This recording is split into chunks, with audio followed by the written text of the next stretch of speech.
దిలీప్ కుమార్. ఇది నా first movie అండి, debut movie Saheba Subrahmanyam. Posters అన్నీ చూశారు మీరు అండ్ సాంగ్స్ వినే ఉంటారు అందరూ కూడా. సో సాంగ్స్కి మంచి రెస్పాన్స్ వచ్చింది, చాలా ఆనందంగా ఉంది. షాన్ రెహమాన్ మ్యూజిక్ మీ అందరికీ కూడా నచ్చి ఉండిద్దని అనుకుంటున్నాను.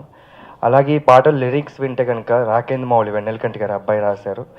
అవి ఆ తెలుగు లిరిక్స్ అన్నీ కూడా చాలామందికి నచ్చాయని చెప్పి నాకు చాలా మెసేజెస్ వచ్చాయి ఫేస్బుక్, ట్విట్టర్ ద్వారా. చాలా హ్యాపీగా ఫీల్ అయ్యాము.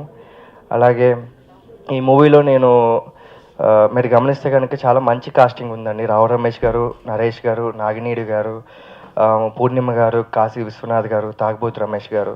సో మీరు సినిమా చూస్తే కనుక ఒక మీకు బయటికి అరే ఎందుకు వచ్చామనే ఉద్దేశంతో అయితే వెళ్ళరు, చాలా ఆనందంగా వెళ్తారు. మంచి బ్యాక్గ్రౌండ్ స్కోర్తో షాన్ రెహమాన్ ప్రతి సీన్కి కూడా మంచి బ్యాక్గ్రౌండ్ స్కోర్ ఇచ్చారు. ఏ సీన్ కూడా మీకు బోరింగ్గా అయితే ఉండదని నేను మాటిస్తున్నాను మీ అందరికీ కూడా, తప్పకుండా. అండ్ శశికిరణ్ గారు, ఎంఎస్ గారు డాటర్, ఈ మూవీని డైరెక్ట్ చేశారు. అండ్ ఫస్ట్ మూవీ అయినా మీరు విజువల్స్ చూస్తే మీకు తెలుస్తుంది ఎంత బాగా డైరెక్ట్ చేశారు అనేది. అండ్ ఈఓపీ వర్క్ కూడా మీ అందరికీ నచ్చుతుంది.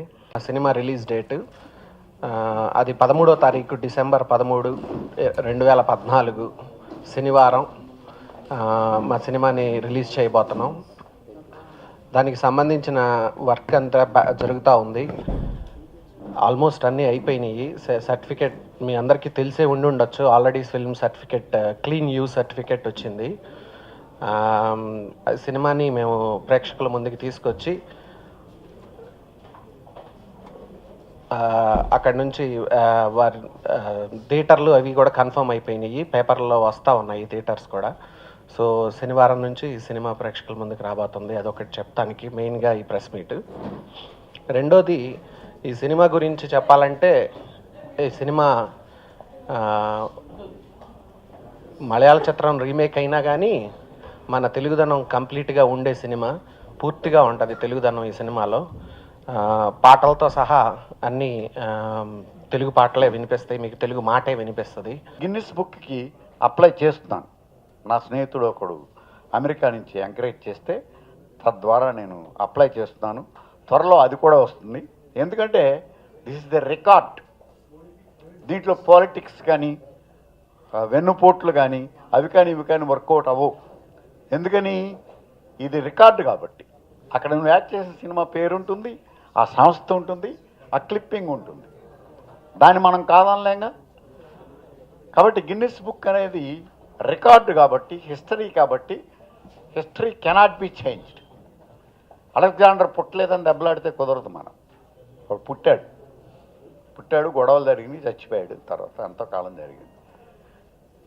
అట్లాగా మీ అందరి కళ్ళెదురుగుండా ఎదిగినటువంటి నేను, మా పాపని టీవీలో జాయిన్ చేశా. మా టీవీలో నాగార్జున గారిని రిక్వెస్ట్ చేస్తే జాబ్ ఇచ్చారు.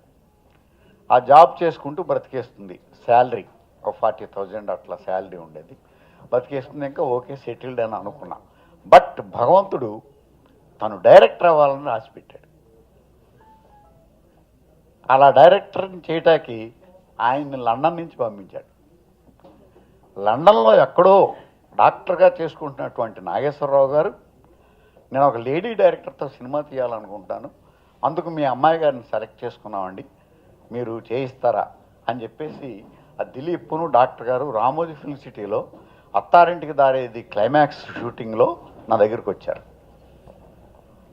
వస్తే నేను అన్నా, అదేంటండి మా అమ్మాయినే ఎందుకు సెలెక్ట్ చేసుకుంటున్నారు, నందిని రెడ్డి గారు అని ఉన్నారు, ఇంకా చాలామంది లేడీ డైరెక్టర్స్ ఉన్నారండి మన ఇండస్ట్రీలో, వారితో చేసుకోవచ్చు కదా అన్నారు.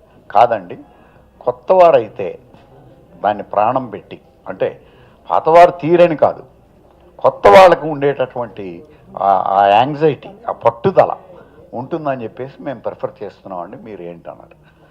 సరే సార్, మరి ఎక్కడ ట్రైనింగ్ అవ్వలేదండి మా పాప, మీకు ఇష్టం అయితే పెట్టుకున్నాను, ఇది రీమేక్ సినిమా అండి, కొంత ఈజీ అవుతుంది అన్నారు. అట్లా అయితే సరే అండి అని చెప్పేసి చెప్పామన్నమాట. ఆ తర్వాత ఆ సినిమా చూసా. అది ఒక అంటే సౌకుమార్యమైనటువంటి సినిమా అనమాట. దాంట్లో బ్లాస్టింగ్స్, ఈ దెబ్బలాట్లు, ఫైట్లు, కొట్టేసుకోవటాలు, ఇవి సంఘటనలు ఉంటాయి కానీ దృశ్యాలు ఉండవు. ఆ కోపతాపాలు ఉంటాయి. మనుషుల్లో. బట్ ఆ దృశ్యజాలం లేదు దీంట్లో. ఇది అందరూ పిల్లా బిడ్డలతోటి ఫ్యామిలీస్ తోటి చక్కగా కూర్చొని చూసి a good feel good picture. అది చూసి నాకు ఆనందం వేసింది. ఓహో, మా పాపకి ఇలాంటి అవకాశం రావటం అదృష్టంగా భావించి నేను ఈ సినిమా చేయటానికి అంగీకరించానన్నమాట. అంగీకరించిన తర్వాత నాకు అనిపించింది నేనేమన్నా దీంట్లో కొన్ని సలహాలు ఇద్దాం అది ఇది అని. కొంచెం నాలో ఉన్నటువంటి డైరెక్టర్ అట్లా నిద్రలో ఇచ్చాడు. ఇంట్లో డైరెక్టర్ వచ్చేటప్పటికి బయట వాళ్ళు అలాగే వినరు అన్నమాట. ఎలాగా 2 సినిమాలు తీసావు, అయిమా బాక్స్ ఆఫీస్ దగ్గర బోల్తా కొట్టిని, నువ్వు మాకు సలహాలే వద్దులే అని చెప్పేసి అంటారు. అదొక ప్రమాదం కూడా నాకు. తర్వాత వేషాలు కూడా ఎవరు ఈ ప్రమాదాలన్నీ ఎందుకులే కొందించుకోవటం తనం తీని అని. పైగా అదేంటంటే యూత్ సినిమా.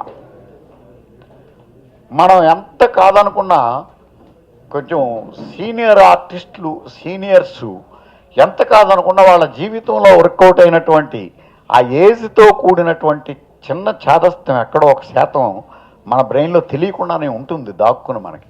అది నేను ఎన్నో పుస్తకాల్లో చదివాను, ఎంతోమందిని చూశాను. వృద్ధులైనా సరే అద్భుతమైనటువంటి ప్రేమని వాటిని పండించేటటువంటి వాళ్ళు కొందరు ఉన్నారు. ఒక మన్మోహన్ దేశాయ్, ఒక కె రాఘవేంద్రరావు గారు, ఇట్లాంటి కొంతమంది ప్రముఖులు ఉన్నారు వరల్డ్లో. అంత జాతకం మనకు లేదు, అంత వరుసలో జాయిన్ అయ్యే అంత విజ్ఞానం కానీ ఆ పట్టుదల కానీ మనకు లేదు. ఎందుకని అది మొట్టమొదటి నుంచి ఉండాలి. అసలు ఈ రంగానికి రావడమే నేను డైరెక్టర్ని అవ్వాలని వస్తే ఉండొచ్చు, చెప్పలేము. బట్ నేను రచయిత అవుదామని అనుకుని వచ్చా. రచయిత అవ్వలేదు, నటున్నయ్యా. ఆ నటున్నయ్యి డైరెక్టర్గా ఫస్ట్ ర్యాంక్ వచ్చేయాలనుకుంటే కుదరని పని అది. ఇవన్నీ ఆలోచించి తన దారిని తాను చేసుకొని తనకు బాధ్యత తెలిస్తేనే బాగా తీస్తుందని చెప్పేసి వదిలిపెట్టేశాను. ఆ తర్వాత తీసిన సినిమా చూశాను, చాలా బాగా తీసింది. నా కూతురు అని చెప్పడం కాదు, బాగోకపోతే తనతో కూడా డిస్కస్ చేస్తా. అమ్మా ఇది బాగాలేదు, అది బాగాలేదు, దాన్ని మార్చుకోవాలి, మార్చుకుంటే మనకి 10 మంది ఆదరణ లభిస్తుంది అని డిస్కస్ చేసుకునే సౌలభ్యం నాకు ఉంది కాబట్టి చేయొచ్చు అని చెప్పేసి వదిలేశాను. వదిలేసి సినిమా చూస్తే అంతకుముందు కొన్ని సినిమాలు తీసిన ఎక్స్పీరియన్స్డ్ డైరెక్టర్గానే ఆ సినిమా తీసింది. సో నేను సినిమా చేసేటప్పుడు నా పైన చాలా బాధ్యత ఉంటుంది. ఫస్ట్ ఆఫ్ ఆల్ నాగేశ్వరరావు గారికి సభాముఖంగా థ్యాంక్స్ చెప్తున్నాను.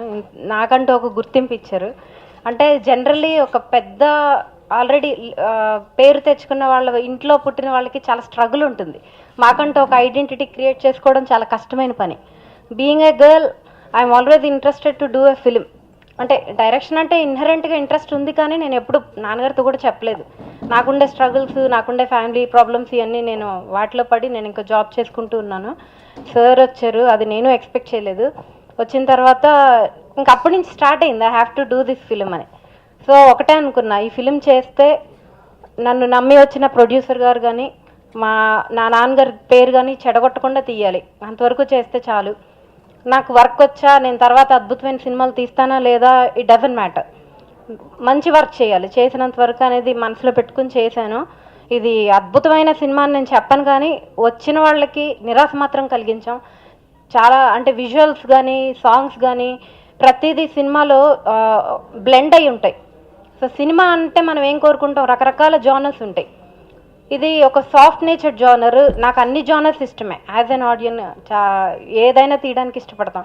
కానీ ఈ సినిమాకి వచ్చిన వాళ్ళు మాత్రం బయటికి వెళ్ళేటప్పుడు ఒక మంచి స్మైల్ తోటి వెళ్తారు, తలనొప్పితోటి మాత్రం వెళ్ళరు. దిలీప్ని మన పక్కింటి అబ్బాయిలా ఫీల్ అవుతారు. హీరోయిన్ కూడా చాలా అందంగా ఉంటుంది, ఏంజిల్లా ఉంటుంది తను. దిలీప్ కూడా చాలా బాగా చేశాడు. And music, camera, everything is good. Art work, cinema అంటే ఒక్కళ్ళు చేసేస్తే అయిపోదు, ఇట్స్ ఎ టీమ్ వర్క్. మేమందరం కలిసి చాలా కష్టపడి చేసాము. ఎవ్రీబడి చెప్పే మాటే, కానీ మీకు చూస్తే అర్థమవుతుంది ఖచ్చితంగాను. చూసి ఎంకరేజ్ చేస్తారని కోరుకుంటున్నాను. Thank you so much.